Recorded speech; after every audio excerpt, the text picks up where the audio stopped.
Hello everyone, कैसे हैं आप लोग। आज हम लोग बहुत ही ज़्यादा इंटरेस्टिंग टॉपिक पढ़ने वाले हैं जो है has, have, had, will have और शैल हैव का यूज़। बहुत ही ज़्यादा मज़ा आने वाला है आपको। देखिए, आप पढ़ाई का असली मज़ा तभी ले पाएंगे जब आप रेगुलर रहेंगे। तो आई होप कि बाकी के सभी वीडियोस जो पिछले मैंने अभी तक दी आपको, आपने वो रेगुलर अपडेट की होगी।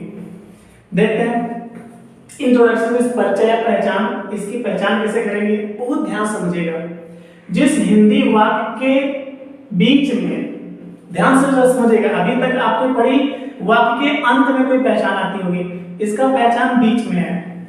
जिस हिंदी वाक्य के बीच में पास, ये आप देख पा रहे हैं, हिंदी वाक्य के बीच में पास और अंत में, समझना आपको यही है कि बीच में पास होना चाहिए। मेरे पास, तुम्हारे पास, उनके पास, राधा के पास, सीता के पास, गीता के पास, इस तरह से होते हैं। तो बीच में पास और अंत में क्या है, बस यही आपको ध्यान से समझना है।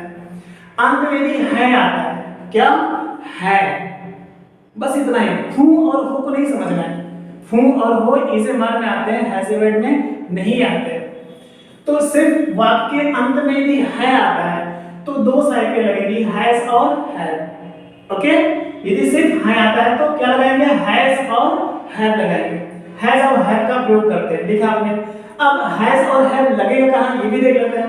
तो सिंगुलर सब्जेक्ट मींस एक वचन कर्ता, हाँ, सिंगुलर सब्जेक्ट एक वचन कर्ता के बाद क्या लगाएंगे, हैज़। यहां पे लिखा है एक वचन कर्ता के बाद हैज़ लगाना।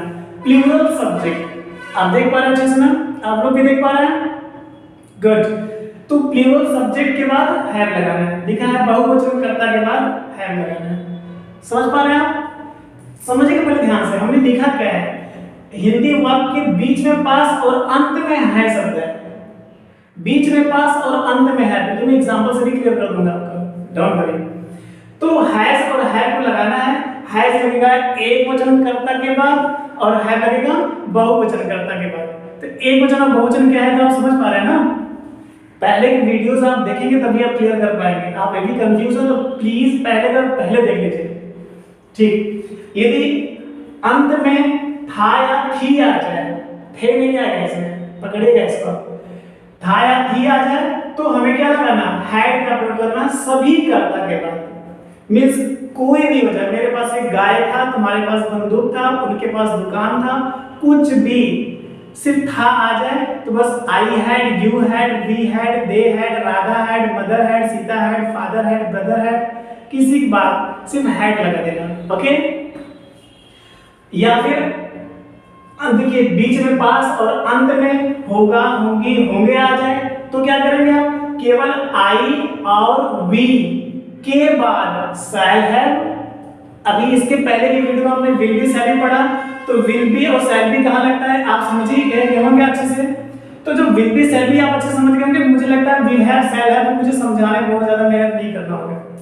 तो केवल आई और वी के बाद ही हमको शैल हैव लगानी है। बाकी सभी मतलब आई और वी को छोड़कर जो भी होंगे उन सभी के बाद हमें क्या लगाना है, विल हैव। लिखा है बाकी सभी कर्ता के बाद विल हैव का प्रयोग करते हैं। ओके, समझ गए आप, विल हैव शैल हैव कहां लगेगा, गुड। अब रूल क्या है इसका, रूल देखिएगा। सबसे पहले हमको सब्जेक्ट लिखना है, हेल्पिंग वर्ब। हेल्पिंग वर्ब यही है, has, have, had, will have, shall have, यही आपका हेल्पिंग वर्ब। ओके, तो सबसे पहले subject plus helping verb plus noun, इसमें प्लेस, विद और टाइम नहीं आता। सबसे बड़ी बात यही है कि इसमें कुछ भी आपको नहीं अलग से ऐड करना है, बस एक वस्तु का नाम लिख देना है। देखिए कैसे, हर जगह आप हैज का प्रयोग नहीं कर सकते। आपको करने के लिए एक छोटी सी कंडीशन है, जहां तक मैंने सोच पाई है आपको मैं जरूर देना चाहूंगा। ये देखते हैं, इसको समझिए पहले। जब वस्तु के पास वस्तु हो तो हैज का प्रयोग नहीं माना जाता। कैसे, बहुत बड़ी बात है। स्टेशन के पास मंदिर है, अब स्टेशन क्या है, वस्तु है, और मंदिर भी आपको कोई वस्तु ही है, तो वस्तु के पास वस्तु होगा तो हैज का प्रयोग नहीं होगा। नॉर्मली हर कोई कर देता है, दुकान के पास, स्टेशन के पास, मंदिर के पास, पेड़ के पास, वो यूज है दूसरा, किस तरह से ट्रांसलेशन होगा उसका दूसरा यूज है, मैं आगे बताऊंगा आपको। लेकिन अभी आपको हैज ए नहीं लगाना। देखिए ट्रांसलेशन में स्टेशन हैज ए टेम्पल नहीं होगा, गलत है ये, इस तरह से होता नहीं है। ओके, जब भी वस्तु के पास वस्तु आएगा समझ लीजिएगा कि हैज ए प्रयोग नहीं है, वो ट्रांसलेशन बनेगा बट दूसरे तरीके से, वो मैं आगे बताने वाला हूं आपको। ठीक, हैज ए नहीं लगाना, विल हैव शैल हैव नहीं लगाना। जब दूसरा देखते हैं, जब वस्तु के पास व्यक्ति हो तो भी हैज एंड हैड का प्रयोग नहीं माना जाता है। एग्जांपल देखते हैं, दुकान के पास मोहन है, कभी बोलते हैं लोग स्टेशन के पास राधा है, पेड़ के पास पिताजी हैं, तो ये भी हैज एंड हैड का प्रयोग नहीं माना जाता। आपको ये नहीं करना है। आप कर देंगे शॉप हैज मोहन, तो वस्तु के पास व्यक्ति नहीं हो सकता, ये हैज एंड प्रयोग में आता ही नहीं है। अब जो नहीं जानते वो कर देते हैं, बट आप समझ पा रहे हैं ना, आपको नहीं करना है। ओके, देखते हैं फिर से। जब व्यक्ति के पास व्यक्ति हो तो भी हैज एंड प्रयोग नहीं है, ये कंडीशन है, ये एक शर्त है कि कहां लगेगा। पहचान आपने देख ली, रूल देख ली, लेकिन एक कंडीशन भी है कि आप हर जगह भी नहीं लगा सकते हैज एंड हैड। उसके पहले आपको ये समझना होगा कि व्यक्ति के पास व्यक्ति है तो भी हैज एंड हैड नहीं होगा। कैसे? राधा के पास सीता है, लोग बोल देते हैं मोहन कहाँ है, मोहन रमेश के पास है, तो मोहन रमेश के पास ही तो बनेगा, लेकिन रमेश के पास मोहन है, रमेश के पास मोहन है, ये भी ट्रांसलेशन बनेगा, लेकिन has and had will have shall have से नहीं बनाना आपको, वो दूसरा रास्ता तरीका है। तो राधा के पास सीता है, राधा हैज सीता भी नहीं होगा, ऐसा मेरा अनुभव कहता है। एक लंबा रिसर्च है, आपको ट्रस्ट करना चाहिए, मुझे लगता है बहुत मजा आने वाला है आगे। अभी तो ये शुरुआत है, अभी देखिए कुछ फंडामेंटल ही चल रहा है, और हम जैसा कि बता चुके हैं आपको कि बिल्कुल स्टार्टिंग से आपको हम देख रहे हैं, एक छोटे बच्चे की तरह ट्रीट कर रहे हैं आपको। इस तरह से हम सोच रहे हैं कि आपको बनाए कि आगे चल के आपको प्राउड हो, तो थोड़ा टाइम लगेगा आपको। देखते हैं अगला, जब व्यक्ति के पास वस्तु, पक्षी, जानवर, कोई टाइटल हो तो वो हैज एंड हैड का माना जाता है। अब ये कैसे? जब व्यक्ति के पास वस्तु हो, व्यक्ति के पास वस्तु मतलब वही दुकान है, मंदिर है, स्टेशन है, बंदूक है, कार है, कुछ भी आ जाए वस्तु। पक्षी भी हो सकता है, कोई भी पक्षी का नाम, जैसे मेरे पास एक तोता है, तुम्हारे पास एक कबूतर है, उनके पास एक मोर है, इस तरह से भी होता है, ये तो पक्षी हो गया।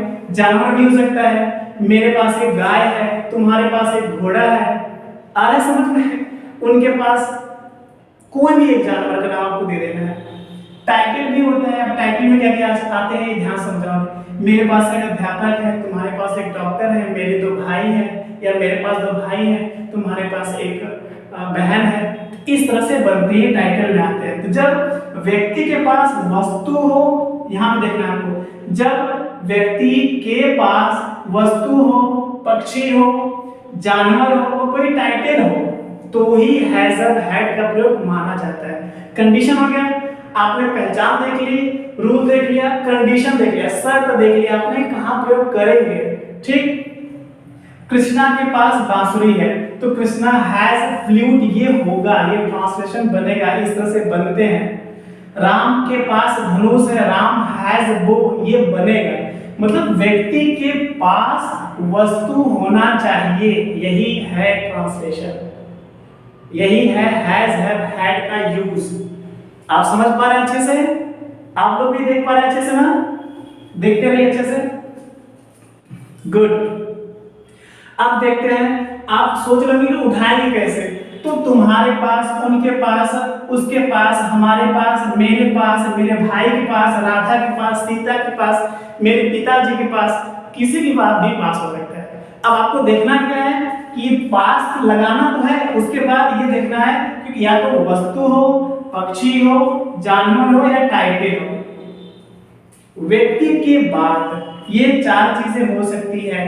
अब लगा दो, हैज एंड हैड का प्रयोग माना जाएगा। ओके, पहचान आपने देख ली, प्रेजेंट में रहेगा तो हैज लगाना, हैव लगाना, एक वचन के बाद हैज, बहुवचन के बाद हैव। ठीक, पास्ट टेंस में रहेगा, इट मींस था थी लगा रहेगा, तो सभी के बाद हैड लगा देंगे हम, चाहे कुछ भी हो, मेरे पास, तुम्हारे पास, उनके पास, I had, you had, we had, they had, Radha had, Sita had, mother had, father had, brother had, किसी के बाद भी हैड लगा देना। अच्छा, होगा, होगी, होंगे मींस फ्यूचर टेंस में हो तो केवल आई और वी के बाद शैल है, बाकी सभी बाद विल है। ये तो पहचान लो। रूल क्या क्या है, subject plus helping verb plus noun. अब हम इसका एग्जांपल देखते हैं, हमें नीचे दिया एग्जांपल्स, बहुत ध्यान से समझेंगे। मेरे पिताजी के पास एक कार है, मेरे पिताजी के पास एक कार है। आप देख रहे हैं अच्छे से आप लोगों को, थोड़ा जूम कर लीजिएगा, मैनेज कीजिएगा प्लीज, क्योंकि कुछ पाने के लिए कुछ खोना पड़ता है, मैनेज करना पड़ेगा आपको। तो किसके पास, किसके पास, मेरे पिताजी के पास, माय फादर, लास्ट में क्या है, आपको दो ही चीज देखना है, बीच में पास और अंत में है, तो क्या लगेगा, रूल देख लीजिए आप, बीच में पास आ गया और अंत में है तो हैज और है लगेगा, तो हैज कहां लगेगा, है कहां लगेगा, ये भी आगे हमने क्लियर कर दिया है। तो देखते हैं, पिताजी तो एक वचन है, किसी के भी पिताजी हो सिंगुलर सब्जेक्ट माने जाते हैं, इसलिए मैंने यहाँ पर हैज लगाया, हैड नहीं लगेगा, समझ रहे हैं आप। सो माय फादर हैज, इसका मतलब होता है मेरे पिताजी के पास है, इतना हो गया, सिर्फ क्या लिखने से, माय फादर हैज। अब क्या बचा, एक कार, यही बचा, आपको लिख देना है अ कार। अब कार के सामने कुछ भी हो सकता है भाई, आपके पापा के पास कुछ भी हो सकता है, आप एरोप्लेन भी हो सकता है, तो आप लिख देंगे my father has an aeroplane, हो सकता है, बिल्कुल सही है। देखना क्या, आपको देखना बस इतना है कि बीच में पास और अंत में है मूव हो आ जाए, सॉरी सिर्फ है आ जाए, बीच में पास और अंत में है आ जाए, तो क्या करेंगे आप, आपको देखना है हैज और हैव लगाते हैं, तो हैज कहां लगेगा ये भी मैंने बताया, हैव कहां लगेगा ये भी बताया, लिखा है कौन सा, माय फादर हैज, क्योंकि लास्ट में है आया था। अच्छा, मेरे पिताजी के पास एक कार थी आ जाए, पास्ट टेंस में हो जाए, मेरे पिताजी के पास एक कार थी, पास्ट टेंस में हो जाए, तब क्या करेंगे आप, तो आपको बस ये देखना है कि था थी आने पर हैड सभी कर्ता के बाद लगा देते हैं, तो जहां आपने हैज लगाया था वहीं देखिए हैड लग गया, देख रहे हैं आप ना, माय फादर, यहां पर देखेंगे my father had a car, कितना ज्यादा आसान है, आ रहा समझ में। अच्छा, यही यदि फ्यूचर टेंस में होता, मतलब होगा, होगी, होंगे लगा रहता है, तो हम क्या लगाते हैं, आई और वी के बाद शैल हैव लगाते हैं, बाकी सब के बाद विल हैव लगाते हैं। तो यहाँ पर देखते हैं, मेरे पिताजी के पास एक कार होगा या होगी, होंगे, कुछ भी हो सकता है, तो आप क्या करेंगे, ये फ्यूचर टेंस हो गया, माय फादर विल हैव लगाया मैंने, क्यों, क्योंकि शैल हैव, ये जो शैल हैव है ये केवल आई और वी के बाद ही लगता है, ठीक, यहाँ पर तो माय फादर के बाद लगाना था, तो माय फादर के बाद विल हैव लगाएंगे, ठीक है। क्या था, एक कार, यहाँ पर हमने लिख दिया अ कार, देख पा रहे हैं आप ना, so my father will have a car, good. आगे देखते हैं, मेरे पास एक महल है, अब आपने क्या देखा, बीच में पास और अंत में है, ये प्रेजेंट टेंस है, यही ना, तो मेरे पास आपने लिखा है, देखिए मेरे पास, तुम्हारे पास, उनके पास, ये हो सकता है, तो मेरे पास आएगा तो मेरे के लिए आपको माई नहीं करना है, यहाँ पर आई होगा, मेरे पास के लिए आई होगा, तो मेरे पास क्या होगा, आई है, मैंने हैव आई साथ हैव क्यों लगा दिया, क्योंकि आप देख लीजिए ना, आपको तो पता है ना कि सिंगुलर सब्जेक्ट क्या है, प्लूरल सब्जेक्ट क्या है, हमने लिखा है यहाँ पर सिंगुलर सब्जेक्ट के बाद ही हैज लगाना है, प्लूरल के बाद हैव लगाना है, तो पहले आप समझ पाए होंगे कि आई को प्लूरल में रखा गया है, इसलिए आई साथ हैव लगाया, ओके ना, तो आई हैव एक महल अ पैलेस, एक महल अ पैलेस, देख पा रहे हैं आप, मेरे पास एक महल है, I have a palace, okay.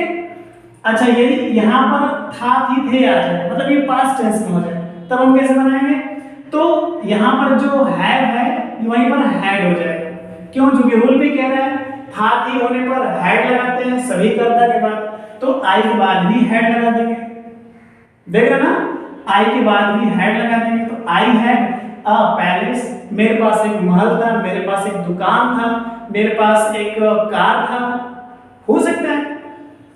अच्छा, यही है फ्यूचर टेंस में होगा तो क्या करेंगे, तो बहुत खास नहीं है, बस फ्यूचर टेंस की हेल्पिंग में लग जाएगी। तो मैं के लिए, मेरे लिए तो आई करना है आपको। यहाँ पर फ्यूचर टेंस, अब ध्यान से देखिएगा, फ्यूचर टेंस होने पर ये रूल कह रहा है होगा, होंगे, होंगे आएगा तो केवल आई और बी के बाद शैल है लगाते हैं। तो यहाँ पर आई है ना, यहाँ पर आई है तो क्या लगा देंगे, शैल है।